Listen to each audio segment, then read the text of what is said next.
আমাৰ NGOৰ সন্ধিয়া প্ৰয়াস ৱেলফেয়াৰ ছ'চাইটি আৰু বৃহত্তৰ ৰঙিয়াবাসী ৰাইজৰ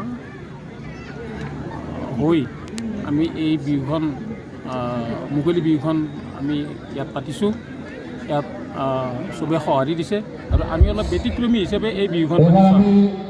আমি মঞ্চত নাপাতি আমি পুৰণি ঐতিহাসিক যিবিলাক আমাৰ পৰম্পৰা সেইমতে আমি গছৰ তলত আহঁত গছৰ তলত আমি এইবাৰ বিহুখন আমি উদযাপন কৰিছোঁ। আৰু ইয়াত আমি বহুত আমাৰ বাৰেৰহণীয়া সাংস্কৃতিক দলবিলাকক আমি মাতিছোঁ। তেওঁলোকে ইয়াত সুন্দৰকৈ প্ৰদৰ্শন কৰিছে আৰু কৰিব আৰু বহুত আমাৰ আছে। খুব সুন্দৰ সঁহাৰি পাইছোঁ আমি প্ৰতি বছৰে কৰোঁ। হয়, আমি এই বছৰে আমাৰ প্ৰথম সন্ধিয়া প্ৰয়াস ৱেলফেয়াৰ ছ'চাইটিৰ প্ৰথম বাৰ্ষিক হিচাপে আমি আজি এই বিহুখন আমি উদযাপন কৰিছোঁ।